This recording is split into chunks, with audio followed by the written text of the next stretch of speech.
Bonjour, Samy Sandy de Coach Sport Santé. Aujourd'hui, nous allons parler des trigger points. Donc, trigger points, qu'est-ce que c'est? Ce sont des nœuds, des tensions au sein de la fibre musculaire. Donc, on en a un peu tous partout, différents endroits du corps plus ou moins importants. Il faut essayer de les traiter par des massages, des automassages. Donc, aujourd'hui, on va essayer de s'en occuper avec une petite balle de tennis. Alors, nous avons différents types de trigger points, de grands classiques. Un trigger point actif, c'est-à-dire par exemple, je cherche une tension, un trigger point au niveau des trapèzes, et il provoque une douleur projetée, une douleur différée au niveau des cervicales, voire au niveau du crâne, type migraine. Donc, votre problème n'est pas forcément là où ça fait mal, en fait. Si vous avez mal au dos, ça ne veut pas dire que ça vient du dos. Ça, il faut bien le savoir. Et ensuite, le deuxième trigger point qui est plutôt passif, on cherche une zone plus ou moins dure, un nœud, une tension. Et là, bien sûr, on a une douleur, mais qui n'est pas projetée. Donc ça, c'est les deux types, les deux grands principes au niveau des trigger points. Alors, les causes, il peut y avoir différentes raisons. Ça peut être un muscle trop sollicité pour une activité physique importante. Ça peut être un stress, douleur émotionnelle, il y en a beaucoup. Une mauvaise posture au travail, un choc, un traumatisme. Donc il est intéressant de s'occuper de faire lâcher les trigger points par des petits automassages, par des techniques spécifiques.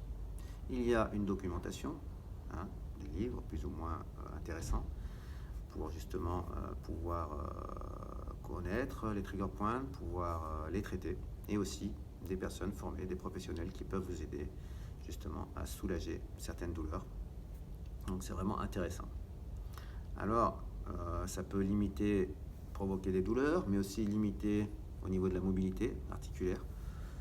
On peut avoir des problèmes articulaires qui sont dus au trigger point, des problèmes musculaires, et aussi des problèmes, il arrive parfois qu'il y ait des problèmes organiques. Donc c'est assez intéressant, assez complet et complexe.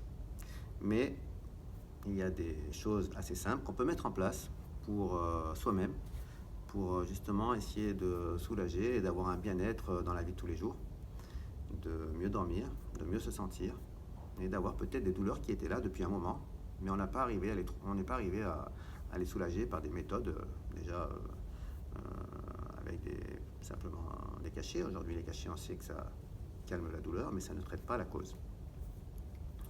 Donc voilà, en tout cas, on va commencer par les moyens fessiers aujourd'hui. C'est un muscle qui peut causer pas mal de douleurs au niveau du dos, au niveau de la hanche, au niveau du nerf sciatique, le pluriforme.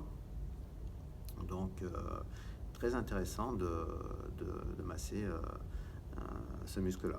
Donc, moyen fessier, ce sera plutôt au niveau, il part de la crête iliaque, il vient s'insérer au niveau du grand trochanter, le muscle du fémur, de la hanche. On va faire des petits mouvements rotatoires contre le mur. Je vais vous montrer.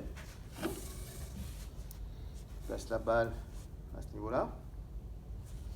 Mais les petites pressions, la douleur, elle ne doit pas être trop forte. On va dire de 5, entre 1 et 10. Petit mouvement, je cherche une zone plus ou moins douloureuse. Si je la trouve, j'essaie de garder un petit peu cette zone-là et de faire des petites pressions au niveau de la balle, de va-et-vient, une dizaine de fois, de maintenir un point, la pression supportable, et ensuite on relâche et on cherche d'autres zones. Donc, il peut y avoir moyen fessier, petit fessier, grand fessier également. Donc au début, c'est plus ou moins douloureux. Petit à petit, si vous le faites souvent, vous allez pouvoir lâcher les trigger points et améliorer l'élasticité du muscle, le détendre, le soulager, le réoxygéner. Et là, vous allez voir que ça va vraiment vous apporter un bien-être. C'est assez intéressant. De nombreuses personnes ont réussi à soulager des douleurs chroniques. Et du coup, ça fait un plus grand bien. Donc si vous avez des questions, n'hésitez pas. Si je peux vous aider, ça sera vraiment un plaisir. Et je vous dis à très bientôt. Au revoir.